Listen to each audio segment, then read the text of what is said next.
आज है बेहद खास दिन। जी हाँ, दो खास इवेंट्स ऐसी हैं जिन्हें आपको सलाम और सैल्यूट करना है। एक तो है आज हमारा आर्मी डे है, नेशनल आर्मी डे। हाँ। तो देश के जवानों को और देश की सेना को सलाम करने का दिन है। और दूसरा है आज से कुंभ का शुभारंभ। तो आज उत्सव का माहौल है। आज उत्सव का माहौल और काफ़ी जगह आज मकर संक्रांति आज मनाई जा रही है, कल के बजाय। तो पहली चीज़ तो ये कि जो देश की सरहद पर हमारे सारे जवान डटे हुए हैं, उन्हें एक सैल्यूट हम सब की तरफ से, जी बिजनेस की तरफ से। और दूसरा, कुंभ में स्नान करने का दिन। तो आज कुंभ का पहला शाही स्नान है। हालांकि लोगों ने तो कल भी करीब 35 लाख लोगों का आंकड़ा है जिन्होंने कल स्नान किया, लेकिन आज शाही स्नान का पहला दिन था। आज सुबह सुबह 6 बजे पहला शाही स्नान हुआ और गाजे बाजे के साथ शाही स्नान देखते हुए बनता है। ये तस्वीर देखने के लिए विदेशों से भी लोग आते हैं। ये तस्वीरें कुछ आप अभी देख भी पा रहे हैं। बिल्कुल, एक बार तो कुंभ जाकर वाकई में देखना और डुबकी लगाना बनता है। बिल्कुल। और खैर, इस बीच सैनिकों को भी सम्मान और सैनिकों को हमारा सलाम, क्योंकि आज वो बॉर्डर पे खड़े हैं, इसलिए हम यहाँ पे महफूज होते हुए दिख रहे हैं, आपके सामने बात भी कर रहे हैं। खैर, इन दोनों के आज गरिमापूर्वक हमारी तरफ से सलाम है। आगे बढ़ रहे हैं। इस बीच आज के ट्रिगर जो बाजार के लिए बहुत इंपॉर्टेंट है, जरा पहले वो देखते हैं। पहले तो क्रूड 2% की गिरावट आई है, रुपए के अंदर कमजोरी है। जो C2 फैक्टर है आज मार्केट के लिए कितनी इंपॉर्टेंस रखता है। दूसरा, ब्रेक्जिट पर यूके की संसद में आज वोटिंग होनी है। ये वोटिंग का मतलब क्या, भारत के इसके लिए मायने क्या है, खासकर टाटा ग्रुप और ऑटो एंसिलरीज के लिए जिनका बहुत बड़ा बिजनेस यूरोपियन बाजारों से कनेक्टेड है। तीसरी बात, SGX निफ्टी वापस से 10,800 के पार आ गया है। कल भी हमने 10,800 के ऊपर ओपनिंग तो की थी, बट क्लोजिंग नहीं कर पाए। एक और बात जेट एयरवेज को लेकर, कल जब जेट एयरवेज के अंदर 13 से 15% तक की तेजी आई, समझ में तभी आ रहा था कि कोई ना कोई खबर है। हमने तो आपको सुबह आगाह भी किया था कि इसको लेकर कुछ पॉजिटिव खबरें आ सकती हैं, आई भी हैं। इसके बारे में आज और भी विस्तार से हम चर्चा करेंगे। तो ये आज चौथा इंपॉर्टेंट ट्रिगर है। तो इन सभी ट्रिगर के साथ आगे बढ़ेंगे, लेकिन इस समय सबसे इंपॉर्टेंट जो है वो ग्लोबल मार्केट्स है। कल ग्लोबल मार्केट्स कमजोर थे, तो हमको ओपनिंग फ्लैट मिली, लेकिन उसके बाद हम भी उसी चपेट में आ गए। आज ग्लोबल मार्केट जस्ट बिल्कुल उसके उलट है। बिल्कुल, आज हांगकांग का बाजार 300 पॉइंट ऊपर है, और वो भी तब जबकि आज ब्रेक्जिट को लेकर ब्रिटेन में वोटिंग होनी है। लेकिन उससे पहले बहुत ज़्यादा डर नहीं, क्योंकि कहीं कहीं बाजार ये मानकर चल रहे हैं कि नो डील वाला जो मामला है वो शायद होता हुआ दिखे, जिसमें कि शर्तों के साथ ब्रिटेन बाहर निकलता हुआ नजर आए। चूँकि ये एक निकलने की फॉर्मेलिटी है, ये इवेंट होनी है। और मुझे इसलिए भी डर नहीं लग रहा है डिम्पी, के जो डर था जब ब्रेक्जिट पर फैसला होना था, जो और ब्रेक्जिट हो गया उसके बावजूद, और मुझे अच्छे से याद है उस समय मार्केट जिस तरह से तेजी से भागे, सबको सरप्राइज किया कि ब्रेक्जिट से डर लग रहा है। और देखिए ब्रेक्जिट होने के बाद बाजार क्या हो गए। ट्रम्प साहब के जीतने का सबको डर लग रहा था, ट्रम्प साहब जीते तो अमेरिका के बाजार भाग गए। तो ऐसे में ब्रेक्जिट को लेकर चूंकि बाजारों में डर नहीं है, इनफैक्ट आज कॉन्फिडेंस है, तो कल हो सकता है इसलिए आज से रिएक्शन नेगेटिव हो जाए, या फिर कॉन्फिडेंस आज ही हम दिखा रहे हैं कि डरने की जरूरत नहीं, पुराने एक्सपीरियंस से ये कहना हमारे लिए मुश्किल है। लेकिन बड़ी बात क्या है, बड़ी बात है कि यूरोप रहा ही नहीं वो दमदार लीडर जो कि दुनिया भर के बाजारों को लीड कर सके। तो हमें यूरोप की तेजी मंदी से बहुत फर्क पड़ता नहीं है। ब्रेक्जिट का डिसीजन जो भी होना है वो ब्रिटेन और कुछ हद तक यूरोप तक सीमित रहेगा। मुझे नहीं लगता कि ब्रेक्जिट का कोई भी फैसला अमेरिकी बाजारों को हिला सकता है या फिर दुनिया भर के बाजारों पर फर्क पड़ने वाला है। तो मेरा ये समझना है कि ये एक इवेंट है, आज निकल जाएगी, जो भी फैसला होना हो। नो डील वाला ब्रेक्जिट ज़्यादा संभावना है, हुआ तो भी कोई खास फर्क पड़ना नहीं। तो बहुत ज़्यादा डरने घबराने की ज़रूरत है नहीं मार्केट्स के लिहाज से। हाँ, इकोनॉमी के लिहाज से ब्रिटेन और यूरोपियन यूनियन के लिए लंबे असर होंगे इसके, जो हम आगे विस्तार से आपको बताएंगे भी कि क्या कुछ एक्शन हो सकता है, किन कंपनियों पर फर्क पड़ सकता है, किस तरह से वहाँ की इकोनॉमी बदल सकती है। लेकिन मार्केट के लिहाज से बहुत डरने घबराने की जरूरत है नहीं। ठीक है, इस वजह से हमने आज ग्लोबल मार्केट के जो संकेत हैं उसको न्यूट्रल रखा, लेकिन FIs, DIs, F&O और साथ ही ट्रेंड, उसके संकेत क्या कहते हैं? देखिए, FIs के संकेत नेगेटिव साइड है, इसमें कोई डाउट ही नहीं है। और घरेलू फंड के संकेत पॉजिटिव साइड पर रखे हैं।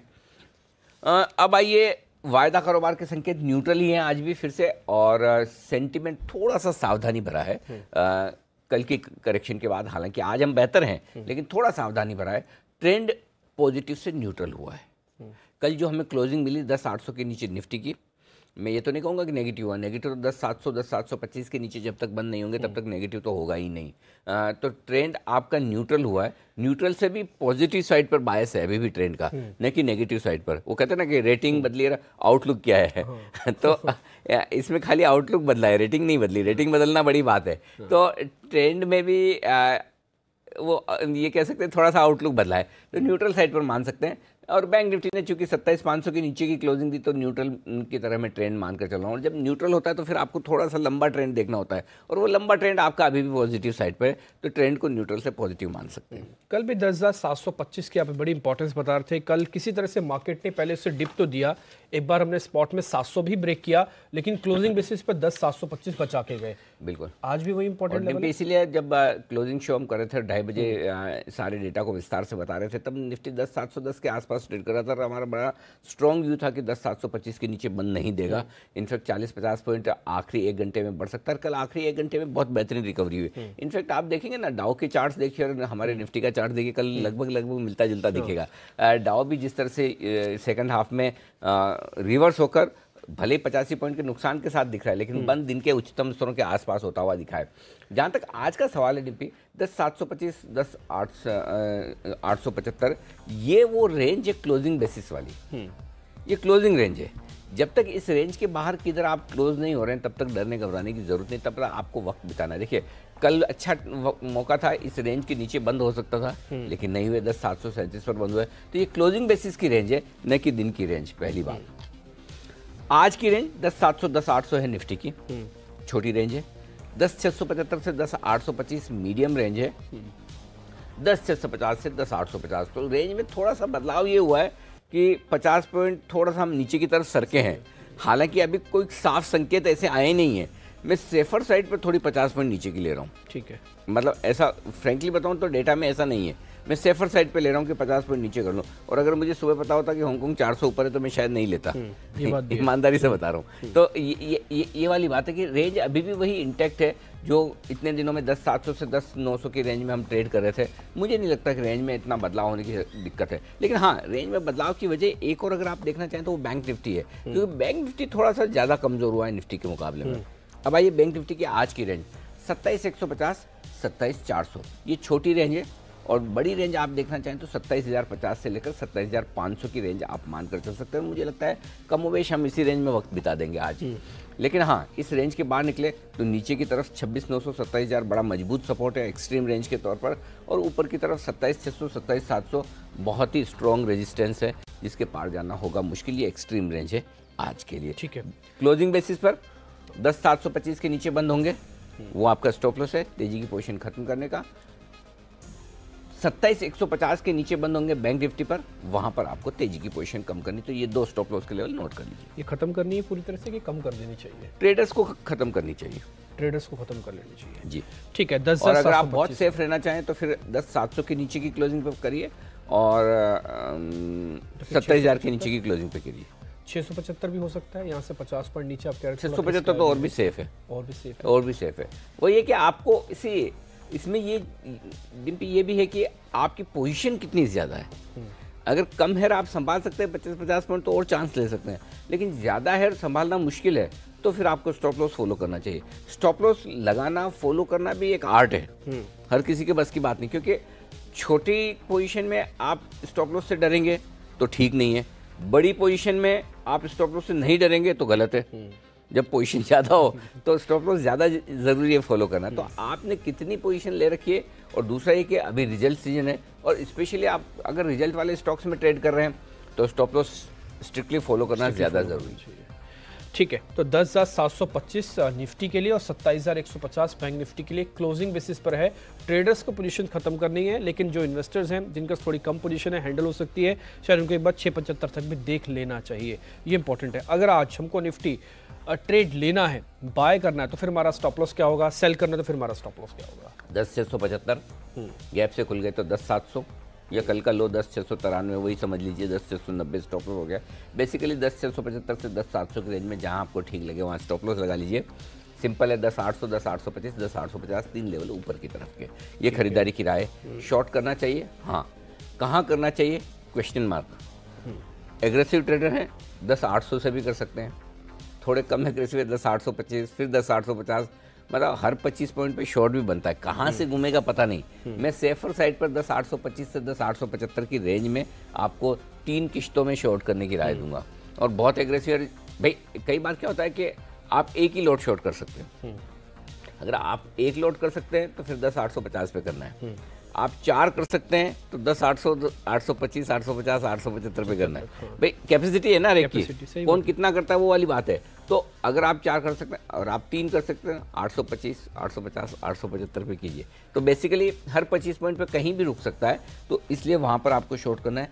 10 900 आपका स्टॉप लॉस है, 10 800 10 750 के टारगेट के लिए करनी है आपको मंदी। लगे हाथ एक बात और बताइए, अगर 4 लॉट ही हमको शॉर्ट करनी हो तो ऐसा भी हो सकता है 800 पे करें एक, हाँ 825 पे करें Correct. एक दो, Yes. 850 पे और 875 पे करें दो और अलग से, मतलब तब जैसे से ऊपर जाता है हम क्वांटिटी अपनी बढ़ा लें। तो चारों ही 875 पे करो, इससे बढ़िया क्या बात है। ले हाँ करना चाहिए, लेकिन डिम पे दिक्कत क्या है कि पता नहीं ना कि घूमेगा कहाँ से, इसलिए वो बात सही है आपकी कि जितना ऊपर बेचेंगे उतना सेफ है, बढ़िया है, और ज़्यादा भी बेचे ऊपर, ज़्यादा भी बेच सकते हैं। क्लियर। ठीक है। अब आते हैं जरा बैंक निफ्टी पे। बैंक निफ्टी में कैसे ट्रेड किया जाए आज? बाय और सेल में स्टॉप लॉसेस क्या रखना है, रेंज क्या रहेगी? देखिए कल जो राय दी थी वही राय आज कि 27,350 के नीचे खुलता है तो आपको खरीदना ही नहीं है, और कल एग्जैक्टली लगभग वहीं पर खुला और उसके बाद वो दिन भर में 27,350 वापस आया नहीं, इसलिए कल लॉन्ग कॉल ट्रिगर ही नहीं हुआ। करेक्ट। और खुलते ही हमने बोला भी था कि निफ्टी और बैंक निफ्टी दोनों बेचना है। करेक्ट, बहुत साफ राय थी कल, बिल्कुल साफ, तुरंत ही बेच दीजिए। और ऊपर के लिए 10,808 था मेरे ख्याल से, हाँ 800 के ऊपर खुला था, 800 के ऊपर खुला था, 800 के ऊपर शॉर्ट है क्लियर कट, शॉर्ट 27,350 के नीचे शॉर्ट है क्लियर कट। तो आज भी सेम वही सिचुएशन है, 27,150 बैंक निफ्टी का लेवल है। अगर 27,150 के नीचे बैंक निफ्टी खुलता है तो आपको खरीदना ही नहीं है। लेकिन कल और आज में एक फर्क है, कल कॉन्फिडेंस नहीं था कि 27,350 के नीचे नहीं खुलेगा, बल्कि ये था कि खुलेगा। आज कॉन्फिडेंस है कि 27,150 के नीचे नहीं खुलेगा। ठीक है, तो आपको 27,150 का स्टॉप लॉस लगाकर खरीदना है 400 और 500 के टारगेट के लिए। 27,400 27,500 यहाँ पर अब शॉर्ट करना है, बिल्कुल करना है। यहाँ पर भी बात वही है, शॉर्ट आप कहाँ करना चाहते हैं। 27,500 से शुरुआत कर सकते हैं, 27,600 भी बनता है, 27,700 भी बनता है। 3 लेवल पर शॉर्ट बनते हैं। अगर आपको 3 लॉट करने तो एक तीनों लॉट वहाँ पर करिए, और अगर आपको एक ही करना है तो 27,500 पे आप शॉर्ट कर दीजिए। स्टॉप लॉस 27,600 का 100 पॉइंट का लगाना है। वैसे 27,600 और 27,700 भी बनता है। अब मुझे ये नहीं पता कि बैंक निफ्टी कितना भाग सकता है, तो मैं ये मान के चल रहा हूँ कि एक बार 27,500 पे चांस लीजिए शॉर्ट करने का। 600 का स्टॉप लॉस, 27,400 27,250 के टारगेट के लिए आपको करनी है मंदी। ठीक है, ये निफ्टी और बैंक निफ्टी का आंकलन आपके सामने, रेंज का और साथ ही ट्रेडिंग का कॉल्स कैसे लेनी है। अब आते हैं जरा आज के एफ&ओ बैन पे। 2 शेयर है, एक तो अदानी पावर, दूसरा जेट एयरवेज। जेट एयरवेज ने कल जबरदस्त तेजी दिखाई थी, आज भी बैन में ही है। ये तेजी का सिलसिला या इस तरह की खबरें आना कि आदमी इतिहाद कुछ हिस्सेदारी ले सकता है, कितना फर्क डालेंगे आज इस शेयर को? और ये कल हो चुका है डिस्काउंट सारा, गेम चेंजर है। अब एक चीज़ बता दूं डिम्पी की, इसका हाल डील का वैसा ही होगा जैसा यूनाइटेड स्पिरिट्स की डील हुई थी, डियाजो वाली। हाँ डियाजो वाली, लंबे समय तक चली, बहुत बातें हुई, कभी कोई रेस में आगे कभी कोई आगे है, फिर डील की स्ट्रक्चरिंग। इस पूरे मामले में सबसे बड़ी इंपॉर्टेंट चीज़ यही है कि डील की स्ट्रक्चरिंग कैसे होती है, और वो डिसाइड करेगी। लेकिन एक चीज़ जो मैं 2 स्टॉक्स के लिए कल भी बोल रहा था, एक है जेट एयरवेज और दूसरा यस बैंक, इनकी मंदी खत्म हो गई। 40 वाले लेवल आपको वापस जेट में नहीं दिखेंगे, वो बहुत क्लियर कट है। कोई भी खरीदे, और मैं ये भी कह सकता हूँ कि हो सकता है डील आपको अभी जो मार्केट प्राइस दिख रही है उस पर भी ना हो, उससे नीचे हो, तब भी ये नहीं गिरेंगे। उसका कारण है कि जो जेट की समस्या है वो समस्या दूर हो जाएगी पैसे की, तो उसके बाद फिर 300 रुपये में बुरा नहीं है। यस बैंक, आपको नया सीईओ चाहिए, अगर नया सीईओ ढंग का ऐसा मिलता है जो बाजार समझता है कि ठीक है हमें चलेगा, राणा कपूर है तो 400 रुपये है, राणा कपूर नहीं कोई XYZ है तो 150 200 तो रहेगा ना, बैंक थोड़ी बंद हो रहा है, वैल्यू तो है ना।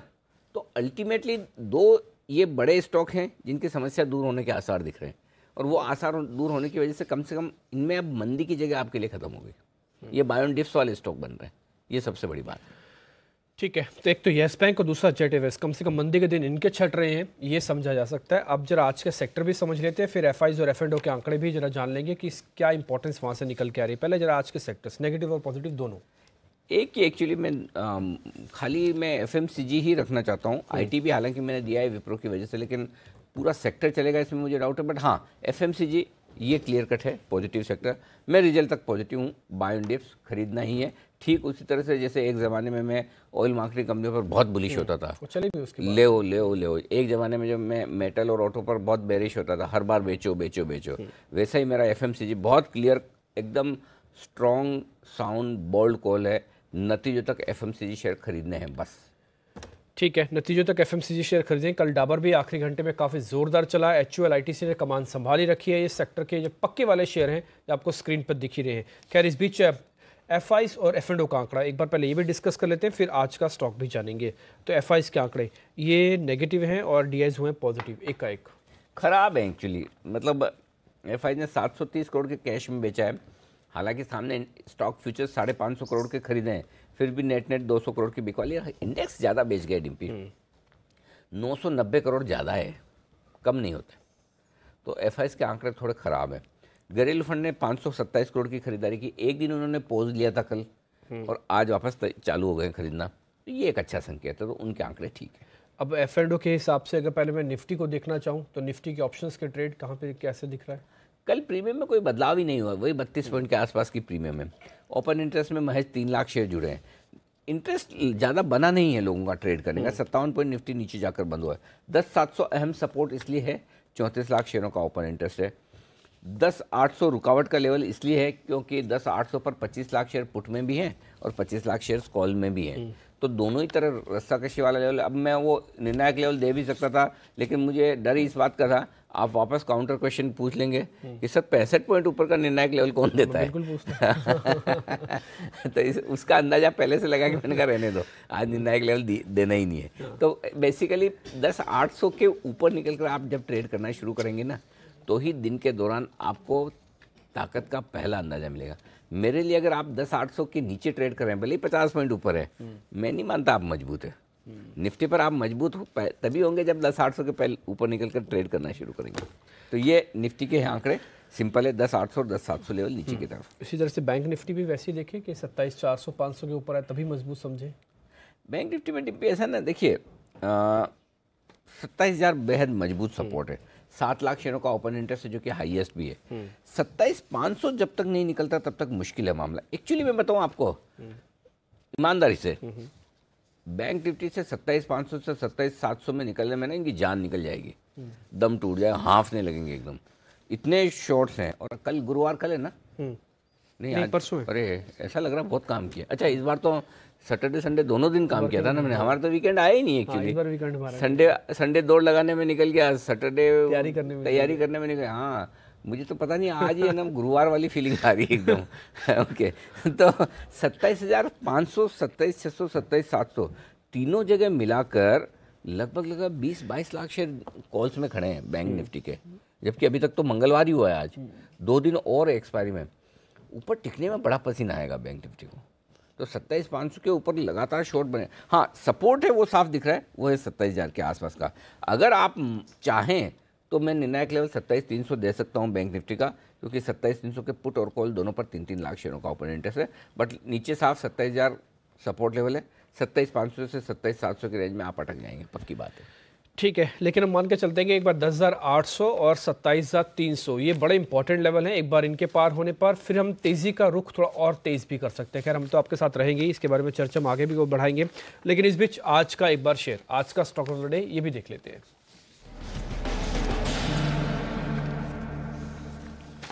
आज वैसे सेक्टर तो एफएमसीजी बुलिश है ही, लेकिन स्टॉक अपनी आईटी का चुना आज। हाँ, विप्रो। देखिए आजकल आईटी शेयरों के दिन है, रोज वही आ रहे हैं स्टॉक ऑफ द डे में कभी इन्फोसिस, कभी टीसीएस।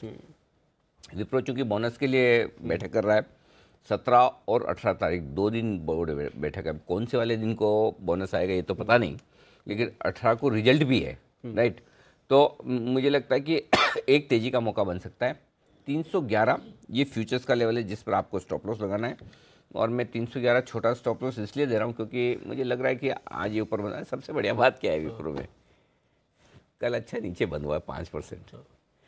तो मतलब ये एक्चुअली है ना डिम्पी, ये होना चाहिए। इसको मैं है ना प्राइस डिस्कवरी ना, इसको मैं ये कह रहे, ये गवर्नेंस के स्टैंडर्ड मानता हूँ कि इतनी बड़ी इवेंट के पहले बाजार को भनक तक नहीं है कि बोनस आ सकता है।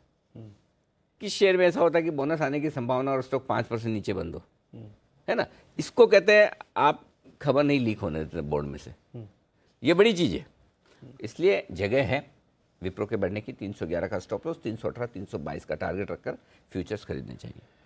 ठीक है, तो ये आज का स्टॉक हो गया 318 322। अभी आप गवर्नेंस की बात बोल रहे थे ना, एनएससी एक गवर्नेंस का ही एक अलग से इंडेक्स भी लेके आना चाहती है। अरे इसके बारे में भी हम आपको थोड़ा विस्तार से बताएंगे, क्योंकि ब्राजील में भी एक ऐसे इंडेक्स है। तो गवर्नेंस के बेसिस पर सिर्फ इंडेक्स होगा कि कौन सी कंपनी अच्छी गवर्न हो रही है, उसका एक अलग से इंडेक्स होगा। और हमारे दर्शकों की समझ के लिए बता दूं कि गवर्नेंस का मतलब ये कि जो भी कंपनियां कामकाज करती है, हाँ, वो कितना सही तरीके से करती है, नियमों का कितना पालन करती है, कैसे उनके बोर्ड में से या टॉप मैनेजमेंट में से खबरें बाहर न निकले, कामकाज में स्वच्छता, पारदर्शिता, इसे गवर्नेंस कहते हैं। बिल्कुल, तो इसके बारे में आपके सामने हम और भी बात रखेंगे, लेकिन इस बीच आपने सारे शेयर, सारे आंकड़े आपने नोट कर लिए होंगे, उम्मीद करते हैं। इस बीच अब पूरी की पूरी रिसर्च टीम भी मेरे साथ जुड़ रही है। हमने 3 हिस्सों में रिसर्च आज आपके सामने रखेंगे। पहला, रजत आपको खबरों वाले सारे शेयर्स बता देंगे ताकि आपका पूरा सेक्शन पूरा हो जाए। दीपाली आपको रिजल्ट्स बताने वाली हैं, जिनके कंपनीज के कल आए हैं रिजल्ट्स, तो रिजल्ट्स वाला सेक्शन भी आपका तैयार होगा। दिवांशी ब्रोकिंग हाउसेस की रिपोर्ट बताने वाली है। तो पहले खबरों से शुरुआत करते हैं। पहले आप बताएं रजत, खबरें क्या हैं? जी बिल्कुल, सबसे पहले फर्टिलाइजर स्टॉक्स के साथ ही शुरू करते हैं, क्योंकि फर्टिलाइजर सब्सिडी 30,000 करोड़ से ओवरशूट हो सकती है। 30,000 करोड़ बढ़ सकती है फर्टिलाइजर सब्सिडी। FY19 में फर्टिलाइजर सब्सिडी अब अनुमान है कि 1 लाख करोड़ पहुंच सकती है। ऊपर से दूसरी खबर जो रॉयटर्स सूत्रों के हवाले से ये है कि खाद्य कंपनियों को सस्ते लोन देने पर भी सरकार विचार कर रही है, और इससे हो सकता है कि सरकारी बैंकों से ये सस्ते लोन देने के लिए सरकार कहे जल्द से जल्द। वैसे भी किसानों को राहत देने की बात है, और साथ ही साथ अगर फर्टिलाइजर सब्सिडी 30,000 करोड़ बढ़ती है तो ये कहीं ना कहीं असर डाल सकती है आज फर्टिलाइजर शेयरों पे, आपको नजर रख के चलनी है। साथ ही साथ जेट एयरवेज, जिसके बारे में भी आप बात कर रहे थे, वहां पर एक और खबर ये जुड़ गई कि फॉरेंसिक ऑडिट में क्लीन चिट मिली है। सूत्रों के हवाले से ये भी खबर आई है कि ये फॉरेंसिक ऑडिट में क्लीन चिट मिलते ही अब हो सकता है कि लेंडर्स कर्ज की रीस्ट्रक्चरिंग करने को तैयार हो जाएं। अगर ऐसा होता है तो जेट एयरवेज के लिए एक और पॉजिटिव ट्रिगर। अब बैंकर्स और साथ ही साथ जेट एयरवेज के बीच में कल है बैठक, जिसका कल जो भी फैसला होगा इस कर्ज की रीस्ट्रक्चरिंग को लेकर कोई फैसला आता है तो वो असर डालेगा जेट एयरवेज के स्टॉक प्राइस पे। साथ ही साथ बजाज फाइनेंस पे नजर रखें, क्योंकि आरबीआई ने 1 करोड़ रुपए का जुर्माना लगाया है, और आरबीआई का ये कहना है कि रेगुलेटरी कंप्लायंस इश्यूज हैं, जिसके चलते यहाँ पर कंपनी के ऊपर, बजाज फाइनेंस के ऊपर ये जुर्माना लगाया गया है। सिप्ला ने एक लाइसेंसिंग करार किया है, और ये लाइसेंसिंग करार जो है ये एक बायोसिमिलर के लिए किया है, बायोथेरा, जो कि एक चाइना की कंपनी है, उसके साथ। सिप्ला के पास होगा ये कि उभरते देशों में दवा बिक्री के एक्सक्लूसिव राइट्स होंगे इस करार के चलते। साथ साथ गुजरात गैस, आज आपको भाव थोड़ा अलग दिखाई देगा, क्योंकि आज एक्स डेट है स्टॉक स्प्लिट की, यानी कि जो 10 रुपये फेस वैल्यू का शेयर है वो आज 2 रुपये में विभाजित हो जाएगा। और आखिर में है रिलैक्सो फुटवेयर्स, जिसमें इकरा ने 189 करोड़ 70 लाख जो टर्म लोन है उनकी रेटिंग बढ़ाई है। लंबी अवधि की रेटिंग AA- से बढ़ाकर AA की है, और आउटलुक पॉजिटिव कर दिया। ठीक है, ये सारी की सारी खबरें आज इनका असर आपको देखने को मिलेगा। दीपाली से जल्दी से जान लेते हैं आज के मतलब जो कल आए रिजल्ट से, उस पर आज कैसे एक्शन हो सकता है। दीपाली बताएं आप। शुक्रिया डिम्पी। मेरे पास जो रिजल्ट्स कल बाजार बंद होने के बाद आए हैं वो भी हैं, और साथ ही साथ आज के जो रिजल्ट्स आने हैं उस पर भी एक क्विक अपडेट देना है। सबसे पहले रिजल्ट्स जो आज आने वाले हैं उससे शुरुआत कर लेते हैं। निफ्टी में आज जी एंटरटेनमेंट के नतीजे आएंगे, इस पर नजर रहेगी। F&O से जुड़ी 2 कंपनियों पर खास एक्शन एक्सपेक्टेड है। नंबर से पहले KPIT टेक और MCX दोनों पर आज फोकस करना होगा। कैश मार्केट से जुड़ी हुई स्मॉल कैप स्पेस की ढेर सारी कंपनियां हैं जो अपने नतीजे आज घोषित करेंगी, जिसमें जय भारत मारुति है, स्पेशलिटी रेस्टोरेंट है, Trident, tin plate, Indorama synthetics, Den networks, Hindustan media ventures, ये कुछ कंपनियां हैं। आर सिस्टम्स एक और कंपनी जिसके रिजल्ट्स भी आएंगे, साथ ही साथ बायबैक पर भी अनाउंसमेंट आ सकती है। तो ये तो है आज आने वाले रिजल्ट्स की बात। अब बात करेंगे उन कंपनियों की जिनके नतीजे कल बाजार बंद होने के बाद आए हैं। शुरुआत कर लेते हैं टाटा मेटेलिक्स से।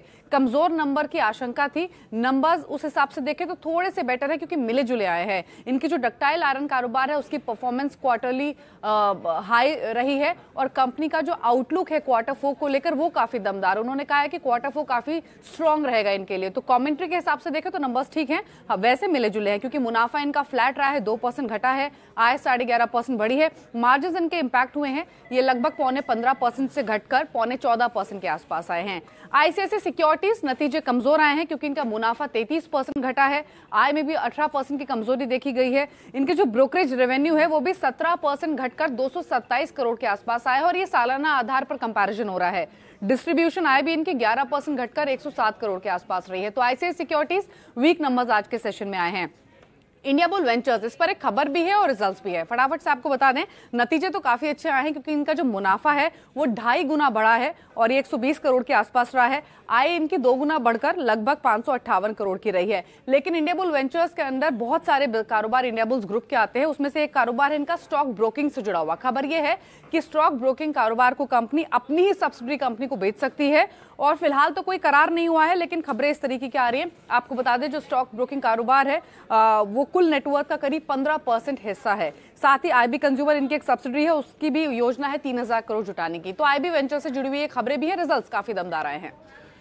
ठीक है, खबरें भी हैं और रिजल्ट्स का एक्शन भी आपके सामने दिख ही रहा है। तो कुछ आने वाले नतीजे, कुछ आ चुके नतीजे, उन सब का पूरा ब्यौरा आपके सामने है। ठीक है, अब दिवांशी इस बीच मेरे साथ जुड़ रही है, वो आपको बताएंगे आप ब्रोकिंग हाउसेस की रिपोर्ट। तो दिवांशी, पहले आईटी कंपनी से शुरुआत करते हैं। आईटी एक्शन में है, तो मॉर्गन स्टैनली की जो रिपोर्ट आई है, बड़ी सी रिपोर्ट है, संक्षेप में बता दीजिए क्या है सारा कुछ। बिल्कुल, आज ओवरऑल आईटी सेक्टर फिर से यहाँ पे फोकस में रहेगा क्योंकि एक ही स्टॉक है ओवरऑल आईटी कंपनीज में से जिस पे अपग्रेड आया है, वो है इन्फोसिस। लार्ज कैप में से एक ही काउंटर उनको अच्छा लगता है। इसके अलावा जितनी भी कंपनीज हैं उन्होंने अपने जो लक्ष्य है वो घटा दिए हैं। ये मान के चल रहे हैं कि अभी भी उनको सतर्क वो रह रहे हैं और जो FY 19-20 है वहाँ पे जो मुनाफा है वो घटने की उम्मीद अभी भी बन रही है। मैं आपको बता दूँ, TCS, HCL टेक, माइंडट्री और परसिस्टेंट को उन्होंने डाउनग्रेड किया है। वहीं पे टेक महिंद्रा, हेक्सावेयर और साइएंट की रेटिंग उन्होंने बरकरार रखी है, लेकिन लक्ष्य सब में घटाया है सिवाय के इन्फोसिस का लक्ष्य उन्होंने 760 से बढ़ाकर 775 कर दिया है। सबके लक्ष्य घटा दिए, सबके लक्ष्य घटाए और अपग्रेड सिर्फ इन्फोसिस को ही किया है। TCS में तो 2260 से 1920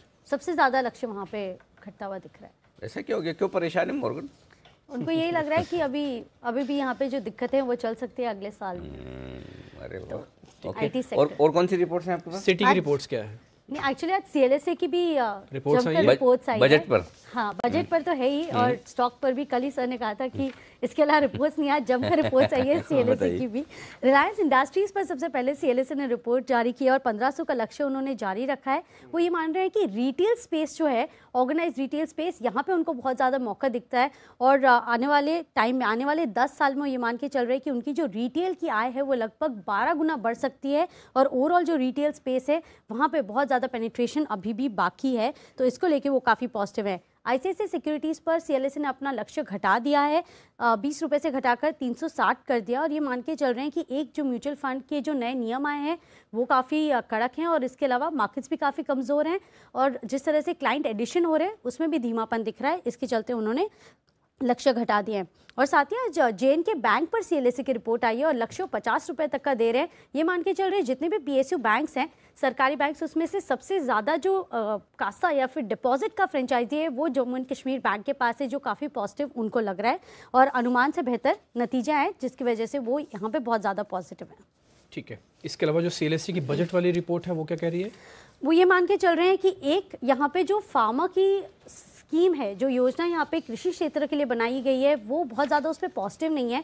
एक वो मान के चल रहे कि केपेक्स के स्पेंडिंग पर बहुत ज़्यादा असर हो सकता है और इसके अलावा जो ओवरऑल बोझ है सरकार पर वो लगभग 70,000 करोड़ तक का हो सकता है और ये मान के चल रहे कि जो GST यहाँ पे घटाने की बातें चल रही है तो उसमें जो यहाँ पे नुकसान हो रहा है उसकी जो भरपाई है वो करनी बहुत ज़्यादा ज़रूरी है, वरना फिर बजट की स्पेंडिंग अगले साल पे यहाँ पे बहुत ज़्यादा इम्पैक्ट हो सकता है। तो ये मान के चल रहे कि सरकार जो कृषि क्षेत्र की योजना है उससे बहुत ज़्यादा खुश नहीं है बजट को लेकर। एक और रिपोर्ट है जो आपको बता देनी चाहिए, आपने बताई नहीं, वैसे छोटी रिपोर्ट है लेकिन फिर भी बता देनी चाहिए मेरे हिसाब से, इसी बहाने डिम्पी जी खुश हो जाते हैं।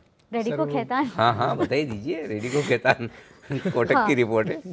बिल्कुल, कोटक सिक्योरिटीज़ और वो ये मान के चल रहे कि लक्ष्य लगभग 550 के लेवल्स के आसपास दे रहे हैं। यूपी में जो मोलासिस की कीमतें हैं वो इसी लेवल्स के आसपास रहने की उम्मीद भी बनाई जा रही है और ये प्लांट विजिट था, उसके बाद इस स्टॉक पर जो भरोसा या मैनेजमेंट पर जो कॉन्फिडेंस है वो और भी ज़्यादा बढ़ रहा है, तो 550 तक का लक्ष्य है डिम्पी जी। ठीक है, 550 तक का लक्ष्य है। एक बार इंटर ग्लोब एविएशन को लेकर भी क्रेडिट स्विस की कुछ रिपोर्ट है क्या? तो आज रिपोर्ट्स बहुत सारी है। इंटर ग्लोब एविएशन में खरीदारी की राय है और वहीं पे वो ये मान के चल रहे हैं जो कैपेसिटी एडिशंस हो रहे हैं वो बहुत ज़्यादा पॉजिटिव है। कच्चे तेल की कीमतें भी काफ़ी घट रही है, इसको लेके उन्होंने अपने लक्ष्य बढ़ा दिए हैं, 940 से बढ़ाकर 1075 तक का लक्ष्य वो दे रहे हैं और स्टॉक पर वो काफ़ी पॉजिटिव है। ठीक है, बहुत शुक्रिया। बहुत सारी रिपोर्ट्स है लेकिन बिल्कुल संक्षेप में आपने बता ही दिया कि आखिरकार इन रिपोर्ट्स का सार क्या है और इसमें करना क्या है। बहुत शुक्रिया आपका दिवांशी। इस बीच 4 मेहमान भी मेरे साथ जुड़ चुके हैं। राकेश बंसल और कुणाल सरोगी दिल्ली स्टूडियो से मेरे साथ हैं, अविनाश जी मुंबई से हैं, किरण जी पुणे से हैं। तो सभी मेहमानों का बहुत बहुत स्वागत आज कार्यक्रम में जुड़ने के लिए। तो पहले किरण जी आपसे शुरुआत करें। गुड मॉर्निंग, आपकी आज के ट्रेड कौन से हैं sir? Very good morning Dimpy ji. मेरा पहला ट्रेड रहेगा अजंता फार्मा, जहां पे बाय करके चलना चाहिए। कल काफी फार्मा स्टॉक्स में अच्छी मोमेंटम देखने को मिल रही थी और अजंता फार्मा ने लास्ट 2 घंटे में एक अच्छी मूव दिलाई, तो मेरा मानना है कि ये कंटिन्यू होती नजर आ जानी चाहिए। स्टॉप लॉस रहेगा 1163 का और टारगेट्स के लिए 1195 के लेवल्स आज देखने को मिल जाने चाहिए। दूसरा रहेगा गॉडफ्रे फिलिप्स। कल दिन भर एक अच्छी मूव देखने को मिली, डेरिवेटिव डेटा काफी उभर के आ रहा है, तो मेरा मानना है कि इधर स्टॉप लॉस 905 का रखना चाहिए। 945 के आज के लिए टारगेट देखने को मिल जाने चाहिए। ठीक है, गॉडफ्रे फिलिप्स और एक अजंता फार्मा, ये दोनों शेयर्स पे करें फोकस। ये आज की रंजी की दोनों बाय लिस्ट में हैं। राकेश जी गुड मॉर्निंग, आपकी तरफ से आज के share sir. Very good morning Dimpy ji. Dimpy ji पहला कॉल तो अनिल जी का सेक्टर है, जो सेक्टर सुबह सुबह बोल रहे थे कि उनका हाई कन्विक्शन सेक्टर है एफएमसीजी, तो वहां से टाइगर बिस्किट वाला शेयर ब्रिटानिया को खरीदने की राय रहेगी मेरी। 3074 के स्टॉप लॉस के साथ 3178 के इंट्राडे टारगेट के लिए। एंड डिम्पी दूसरा एक सेल कॉल है गेल पर, जहां पर कल के सत्र में एक ब्रेकडाउन देखने को मिला है। जिस तरीके का ब्रेकडाउन हमने शुक्रवार को इंडसइंड बैंक में देखा था, उस तरह का सिमिलर ब्रेकडाउन कल गेल में देखने को मिला है। गेल में बिकवाली की राय है, 335 का स्टॉप लॉस है और 312 का टारगेट है, तो ये दो पिक्स रहेंगी। ठीक है राकेश जी, बिल्कुल साफ है अपने ट्रेंड के साथ। जो अच्छा दिख रहा है उसको प्लस कर लिया, जो सबसे कमज़ोर था कल निफ्टी का शेयर गेल, उसको आज वापस से शॉर्ट कर दिया। तो गेल को करना है शॉर्ट और ब्रिटानिया को करना है प्लस। ये आज के उनके ट्रेड हैं। अविनाश जी गुड मॉर्निंग सर, आपके इन्वेस्टमेंट के ट्रेड। डिम्पी हमको 2 स्टॉक्स पसंद है। पहला स्टॉक फार्मा स्पेस में हमको कैडिला हेल्थ केयर पसंद है। हमको लग रहा है कि अभी इन्होंने हाल ही में यूएस में एक प्रोडक्ट के लिए इनको अप्रूवल मिला है, प्लस जिस प्रकार का रेगुलेटरी एनवायरनमेंट है, इस कंपनी का कोई भी प्लांट रेगुलेटरी एनवायरनमेंट में नहीं आया है। अर्निंग्स ग्रोथ भी स्ट्रांग है, तो यहाँ पे करीबन 6 to 12 मंथ्स का नज़रिया लेते हैं तो करीबन एक 410 का टारगेट प्राइस पॉसिबल है। और दूसरा प्राइवेट सेक्टर बैंक जो कॉर्पोरेट सेक्टर में काफ़ी बड़ा है, एक्सिस बैंक, हमको लग रहा है कि even at the current levels अगर किसी को शॉर्ट या मीडियम टर्म के लिए निवेश करना है तो हमको लग रहा है कि आने वाला साल तो अच्छा रहेगा ही, बट थर्ड क्वार्टर में एसेट क्वालिटी सेकंड क्वार्टर के हिसाब से काफ़ी कम रहेगी, तो यहाँ पे एक अच्छा मोमेंटम मिल सकता है। तो ये भी एक अच्छा इन्वेस्टमेंट प्रपोजिशन है। ठीक है, अगर बैंकिंग में है तो फिर एक्सिस बैंक मजबूत है। और कैडिला को कल 2 दवाओं की मंजूरी आई थी और कल उसके बाद वो ठीक ठाक चला भी था। कल सुबह सुबह हमने इसके बारे में डिस्कस भी कर रहे थे। मिड के फार्मा शेयरों का और स्टार परफॉर्मर था। तो देखते हैं आज क्या कुछ एक्शन होता है, लेकिन एक्सपर्ट्स की पिक्स के बाद अब दर्शकों की पिक्स बिल्कुल ले ली जाए। हाँ। तो कल इतने सारे पिक्स आ रहे थे तो फिर हमने सोचा कि संक्रांत, और वैसे भी आज भी संक्रांत तो है ही, तो कलोल से देवल सुथल साहब, इन्होंने अपने बच्चों के साथ अपनी बहुत ही बेहतरीन तस्वीर भेजी है। अच्छा, ये ब्रेकिंग न्यूज़ लिख रखा है साइड में, देखिए। बिल्कुल सर, आपके लिए ब्रेकिंग न्यूज़ है। अरे वाह, ये है पिक ऑफ द डे। ये मतलब रौनक प्रयाग, हाँ, हार्दिक पटेल के भाई लग रहे हैं। और मतलब मुझे ऐसा, रौनक जी ये बताइए आपने उगाए हैं या आर्टिफिशियल है? अगर उगाए तो फिर तो बात ही अलग है, क्यों? बिल्कुल। ये जरा फॉर्मूला हमारे साथ शेयर कीजिए कि ग्रीन कलर के बाल किस तरह से उगाए जाते हैं। सोना खरीदने का फॉर्मूला तो बंसल जी दे चुके हैं। प्रदीप गुलगुलिया साहब हैं। सर आपका सरनेम जैसा है ना, वैसे ही आपके हाथों में खाने पीने का सामान, कुछ ना कुछ गुलगुले जैसी चीज़ें दिख रही है। बिल्कुल, ये तो त्योहारी खाने पीने का है। पीछे जी बिजनेस भी आपके लगा हुआ है, तो प्रदीप जी बहुत एंजॉय कर रहे हैं, करते रहिए सर।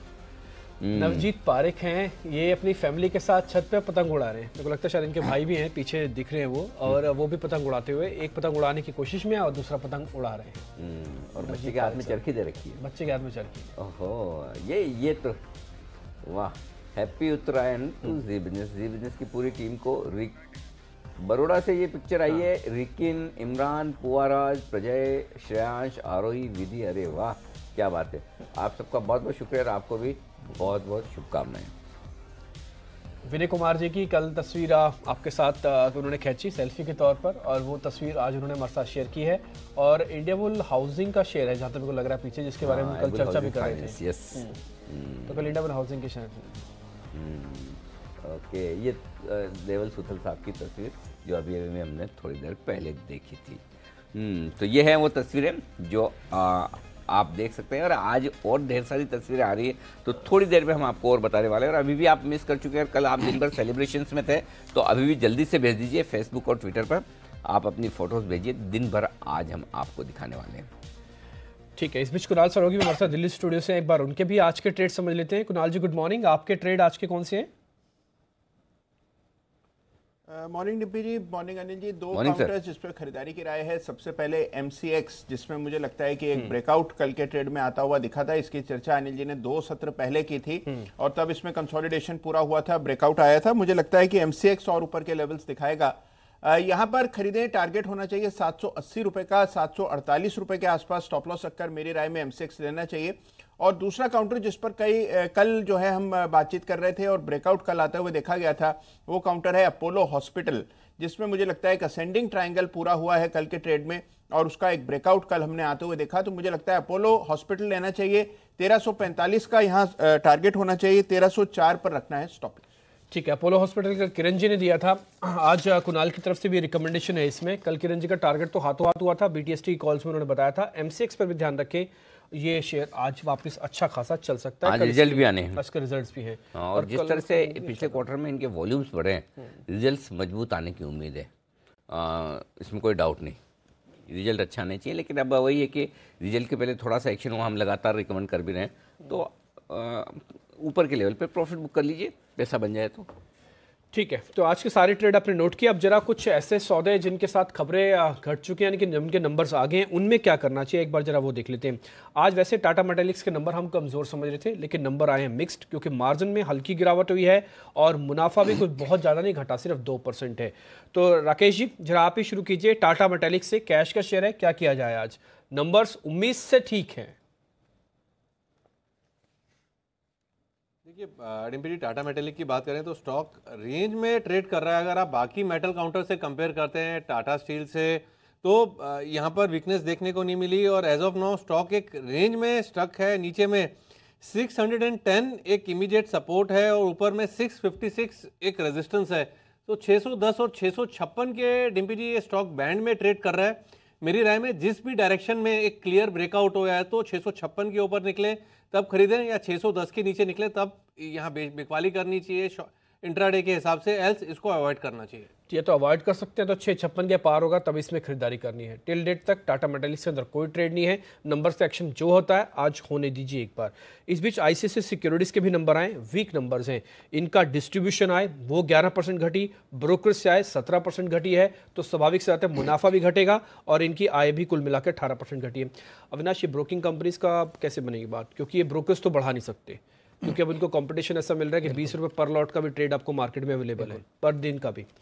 अब ये चलेंगी कैसे कंपनियां, क्योंकि इनकी ब्रोकर्स तो उस जमाने में बहुत हाई थी जिस जमाने में ज़्यादा कंपटीशन भी नहीं था। इनफैक्ट ICICI डायरेक्ट जो उनका पोर्टल है, डिलीवरी का ब्रोकरेज अभी भी मार्केट्स में हम अगर कंपेयर करें तो ये सबसे ज़्यादा है। कहने वाली बात यह है कि अभी इनकी मार्केट की जो रैंकिंग है वो ऑलरेडी ज़ीरोडा ने चैलेंज की है। अभी ज़ीरोडा रिटेल ब्रोकिंग में सबसे बड़ा ब्रोकर है और जिस प्रकार के नतीजे आ गए डिम्पी, हमको लग रहा है कि IPO के बाद लगातार डिसअपॉइंटमेंट इस शेयर ने दिया है। IPO के प्राइस से काफ़ी सिग्निफिकेंटली ये नीचे ट्रेड कर रहा है और ऐसे नतीजों के बाद हमको नहीं लग रहा है कोई बड़ी रीरेटिंग आएगी। इनफैक्ट मुझे तो लग रहा है कि जिनके पास है वो अभी भी निकल सकते हैं, क्योंकि आगे आने वाले 1-2 क्वार्टर्स में ये कॉम्पिटिटिव सिनारियो ब्रोकिंग और डिस्ट्रीब्यूशन दोनों में काफ़ी मार्जिन की कटौती देखने को मिल सकती है। ओके, तो ये है राय आपके लिए ICICI सिक्योरिटीज़ पर। एक और स्टॉक है जम्मू कश्मीर बैंक, इस पर आपसे राय लेना चाहता हूँ। हालांकि कल नतीजे के बाद मैंने देखा एसेट क्वालिटी हल्की सी कमज़ोर हुई है, ऐसा बहुत ज़्यादा तो नहीं, हल्की सी एसेट क्वालिटी में ऐसा लग रहा था कि देखिए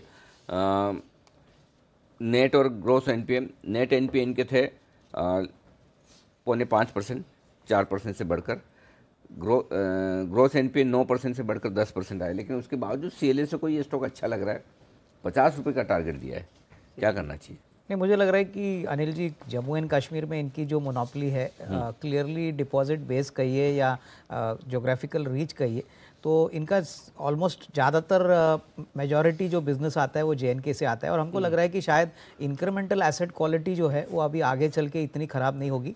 होपफुली हमको लग रहा है कि मे बी 3rd और 4th क्वार्टर में इमीडिएटली ये इम्पैक्ट देखने को ना मिले, लेकिन FY20 की अगर हम बात करें तो डेफिनेटली यहाँ पे स्टॉक ऊपरी लेवल से काफ़ी गिर चुका है और अगर किसी को निवेश करना है तो लंबी अवधि की टाइम होराइजन रखे। करीबन हमको लग रहा है कि जो भी नेगेटिव्स है स्टॉक के प्राइस में फैक्टर्ड इन है, तो मीडियम टू लॉन्ग टर्म के लिए प्रॉस्पेक्ट्स अच्छे ही है। ठीक है, इस बीच में आपको वापस से एशियन मार्केट दिखा देता हूँ, खासकर हांगकांग का बाजार जो अभी 500 पॉइंट ऊपर आ चुका है और इसकी वजह से SGX निफ्टी भी अब 60 अंकों की मजबूती के साथ ट्रेड कर रहा है। 540 पॉइंट ऊपर हांगकांग का बाजार, करीब 2% ऊपर। निकाई जो कल की छुट्टी के बाद आज खुला, ये 1% ऊपर है और चाइनीज मार्केट तो 9 से 10 पॉइंट भी ऊपर है, 1/4% बनती है। इस बीच डॉ फ्यूचर्स भी एक बार देख लीजिए, वहां पर भी आपको हरा निशान दिख रहा है, 164 पॉइंट डॉ के फ्यूचर्स में और नेस्टे के फ्यूचर्स करीब 50 पॉइंट ऊपर हैं। ब्रेक्जिट को लेकर आज वोटिंग है, लेकिन जैसे हमने शुरुआत में कहा ना, एक इवेंट है, उनका अपना एक रेगुलेशन का इवेंट है जिससे कि ग्लोबल मार्केट पे कुछ खास बड़ा असर देखने को बोल रहे हैं, डरो मत, ब्रेक्जिट कुछ नहीं होने वाला है, हो गया ये। बढ़िया है, चलिए। ओके, तो ये है आपके लिए। आइए एक और स्टॉक जिस पर राय ली जाए वो है आईबुल venture, India bulls venture. Kiran ji जरा इसके चार्ट देखिए और बताइए। मुनाफा इनका 2.5 गुना बढ़ा है, 120 करोड़, आय 2 गुना बढ़ी है, 558 करोड़। जाहिर सी बात है कि इस लो बेस पर अच्छे रिजल्ट्स दे रही है कंपनी। ये बताइए इसके चार्ट्स में कुछ दम है, फ्रेश खरीदारी की जाए या नहीं? इंडिया बुल्स वेंचर्स मेरा मानना है कि सपोर्ट के नजदीक है, तो मेरा मानना है कि इधर बाइंग ही करके चलना चाहिए। करंटली करीबन 387 के करीब ट्रेड हो रहा है, 380 का स्टॉप लॉस लगा के 410 के नजदीक के दौर में आपको टारगेट देखने को मिल जाने चाहिए। ठीक है। इस बीच आज जब CLSA की रिपोर्ट आ रही थी तो उसमें कुछ इंटरेस्टिंग रिपोर्ट और भी थी, जिसमें आज ये बताया गया कि रिलायंस चलेगा। ICICI सिक्योरिटीज़ पर उन्होंने रिपोर्ट डाली। एक बार जरा विनाश आपकी रिलायंस पे, कल ये ठीक ठाक क्लोजिंग दिखे गया था, कि रिलायंस की वजह से जरा ना टूटने की वजह से ही बाजार थोड़ा मैनेज भी हो गया। ये 1150 आप देखते हैं इस क्वार्टरली नंबर्स के बीच बीच में, उससे पहले कहीं लगा सकता है? हाँ, मुझे लग रहा है कि इस बार जो नतीजे आएंगे डेफिनेटली होपफुली अगर GRMs मेंटेन भी होते हैं तो जियो के बिज़नेस में हमको लग रहा है कि मार्केट्स क्लोजली वॉच करेगी कि बोथ जो मेन कोर जो जियो के मेंबरशिप कितनी बड़ी है, प्लस जो फिक्स्ड ब्रॉडकास्ट का जो इनका प्रोडक्ट है वो कितनी तरह से स्केल अप हुआ है। बट ओवरऑल हमको लग रहा है कि Rimpy third quarter second quarter के मुकाबले में काफ़ी अच्छा आना चाहिए और होपफुली मार्केट्स जियो की बिज़नेस की कमेंट्री सुनेगा। आई थिंक यहाँ पे आरपूज अगर थोड़े से भी अगर इंप्रूवमेंट दिखाते हैं तो मेरे ख्याल से स्टॉक में एक अच्छा पॉजिटिव रुझान आप देख सकोगे। ठीक है, इंटरेस्टिंग है। 17 तारीख को वैसे इसके नतीजे आने वाले हैं, ठीक उससे पहले एक्शन में रह सकता है, इसलिए रिलायंस इंडस्ट्रीज में ध्यान रखें, बाजार को भी मजबूत करने का काम करेगा और ठीक नंबर से पहले जो टिपिकली नंबर्स की फ्लक्चुएशन होती है, वॉलिटिलिटी होती है, वो आपके काम आ सकते हैं। 17 तारीख को जो नंबर्स आ रहे हैं ये आपकी स्क्रीन पर आप देख भी पा रहे हो, उसमें फेडरल है, उसमें रिलायंस इंडस्ट्रीज, HUL जैसा दिग्गज भी जिस दिन नंबर लेके आएगा, साथ ही रेलिस इंडिया जो कि केमिकल की कंपनी है उसके नतीजे भी आपको आते हुए दिखेंगे। एक दो शेयर और हैं जो कैश के हैं। इकरा ने रिलैक्सो फुटवेयर की टर्म लोन की रेटिंग को बढ़ा दिया। हालांकि रेटिंग से कुछ ज़्यादा फर्क नहीं है, लेकिन हाँ कंजम्पशन से फ़र्क ज़रूर पड़ रहा है, जो समय का अभी रिलैक्सो के अंदर आपको दिख रहा है। एक बार बंसल जी आपकी रिकमेंडेशन रिलैक्सो फुटवेयर पे, कल ठीक ठाक क्लोजिंग मिली है, कुछ ज़्यादा बड़ी गिरावट नहीं थी 50 पॉइंट निफ्टी टूटने पर भी। देखिए डिम्पी, यहाँ पर टेक्निकल रुझान काफ़ी बढ़िया है और स्टॉक ने एक बड़ी करेक्शन दिखाई थी और बड़ी करेक्शन के बाद स्टॉक ने 724 725 के अराउंड एक बेस बनाया है। इसको डिम्पी डिलीवरी में बाय करना चाहिए, किसी ने ले रखा है तो होल्ड करे, नई खरीदारी भी इन स्तरों पे की जा सकती है। पहला टारगेट यहाँ 790 का बैठता है और 790 के ऊपर जब क्लोजिंग देगा तब 840 845 के लेवल्स देखने को मिलेंगे। यहाँ पर स्टॉक को एक्यूमुलेट करना चाहिए हल्की फुल्की करेक्शंस पर। बजाज फाइनेंस ये एक और स्टॉक है जिस पर राय लेना चाहता हूँ। मेरे ख्याल से कल आपने क्लोजिंग में शायद बंसल जी आपने दिया था, कुणाल जी ने दिया था, मेरे ख्याल से खरीदारी की राय दी थी आप दोनों में से किसी ने, और 1 करोड़ रुपए का इन पे फाइन लगा है। छोटा ही है कोई, ऐसा 1 करोड़ से ज़्यादा नहीं है बजाज फाइनेंस के लिए। क्या है 2-3 रुपए चल जाएगा तो 1 करोड़ रुपए तो मार्केट का वैसे ही कहीं बढ़ जाएगा। हाँ, कुछ दिक्कत तो नहीं ना, कॉन्फिडेंस आपका बरकरार है ना, जरा बताइए। बिल्कुल अनिल जी, कॉन्फिडेंस बरकरार है। यहाँ पर हमने चार्ट कॉर्नर के अंदर खरीदारी की राय दी थी और यहाँ पर अगर इस न्यूज़ के चलते कोई गैप डाउन ओपनिंग होती है तो वहाँ पर खरीदारी करनी चाहिए। टेक्निकली एक रिवर्सल देखने को मिला था कल के सत्र में और मुझे लगता नहीं है कि यहाँ पर जो कल के लोस थे वो टूटेंगे। ठीक है, इस बीच अदानी पावर पर भी ध्यान रखें। कल अदानी ग्रीन्स को लेकर एक अच्छी खबर आई थी, आज अदानी पावर को लेकर अच्छी खबर आ रही है कि इनको शायद 10,000 करोड़ रुपए का लोन मिल जाए REC PFC से। एक बार किरण जरा अदानी पावर के चार्ट देखिए आप, ये कुछ आज मोमेंटम दिखा सकता है, वैसे है स्लो मूवर, खबर वाले दिन ही सिर्फ एक्शन दिखाता है, तो आज एक्शन की रेंज क्या है? एक्शन एक इंपॉर्टेंट सपोर्ट करीबन 49 के करीब है, रेजिस्टेंस 52 के करीब है, तो मेरा मानना है कि ये मेक और ब्रेक लेवल्स रहेंगे। 52 का अगर क्रॉस करता है तो जरूर एक बहुत अच्छी मोमेंटम देखने को मिल जाएगी। पहले टारगेट्स रहेंगे 56 के और दूसरे 62 के। ठीक है, गेल पे देखिए आज वैसे बंसल जी भीरिश है, उन्होंने आज शॉर्ट कॉल दी है और इस बीच सिटी की भी एक रिपोर्ट आई है, उन्होंने भी लक्ष्य 430 से घटाकर 365 कर दिया। लेकिन इस बीच ऑयल मार्केटिंग कंपनीज में क्या वैसा ही रुख रखना चाहिए, क्योंकि इसी पे ही सिटी की एक रिपोर्ट है कि तीनों और चलेंगी, इनको अपग्रेड किया। अविनाश, आपकी रिकमेंडेशन ऑयल मार्केटिंग कंपनीज में करना क्या अभी इस समय, ठीक चुनावों से पहले, और क्रूड का इम्पैक्ट तो सारे इस बार के नंबर्स में आएगा, वो अच्छा इंजॉय करेंगे।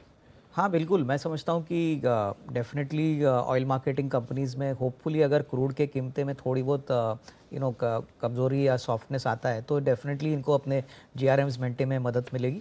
रही बात मीडियम टर्म आउटलुक के लिए, तो हमको लग रहा है कि क्रूड कहीं ना कहीं अगर यहाँ स्टेबलाइज होता है तो आईओसी और एचपीसीएल, डिम्पी, मुझे लग रहा है ये दोनों ही स्टॉक्स अच्छे रिस्क रिवॉर्ड प्रेजेंट कर सकते हैं। ओवरऑल हमको लग रहा है कि यहाँ पे ज़्यादातर एक ट्रेडिंग मूव देखने को मिलेगा, लेकिन मीडियम टू लॉन्ग टर्म में अगर क्रूड सेटल होता है तो आईओसी और एचपीसीएल ये दोनों शेयर्स पे नजर रखें। ठीक है, इस भी सेल को लेकर कल शुभम हमारे साथ थे, वो कह रहे थे उनका सदाबहार शॉर्ट है ये, जब भी ऊपर आएगा तो उसको शॉर्ट करेंगे। कल 50 के बहुत ही क्रिटिकल लेवल पे इसने क्लोजिंग भी दी है। आज थोड़ी पॉजिटिव खबर आई है इसमें कि उड़ीसा में ये 3 MTPA की क्षमता का एक स्टील प्लांट लगाना चाहते हैं और इस पर करीब 15,000 करोड़ रुपये खर्च भी करेंगे। किरण जी, ये 50 के आसपास है, 2 रुपये ऊपर 2 रुपये नीचे, कैसे बनेगा सौदा? प्लस करना है 2 रुपये ऊपर के लिए या शॉर्ट करना है 2 रुपये नीचे के लिए?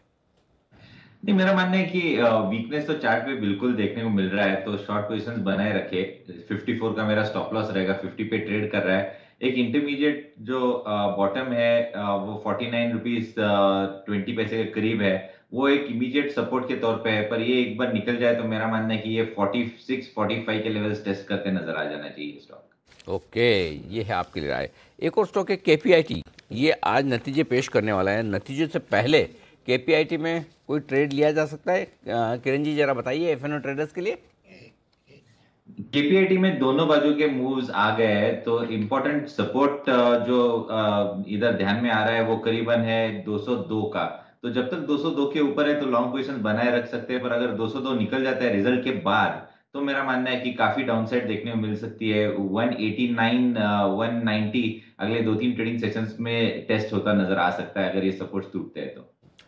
फार्मास्यूटिकल कंपनीज का दिन आज भी अच्छा हो सकता है, क्योंकि अविनाश कह रहे हैं कैडिला पे ध्यान रखें, किरण जी ने अजंता फार्मा के बारे में बात रखी है, और इसी सेगमेंट की एक हॉस्पिटल वाली कंपनी अपोलो हॉस्पिटल पे कुणाल जी का भी बुलिश व्यू है। एक और कंपनी भी है, वह सिप्ला, इसको भी एक दवा की मंजूरी मिली है, ये कैंसर के लिए इस्तेमाल होने वाली दवा है जिसको अप्रूवल इसके पास आ गए, इसके राइट्स इसके पास आ गए हैं।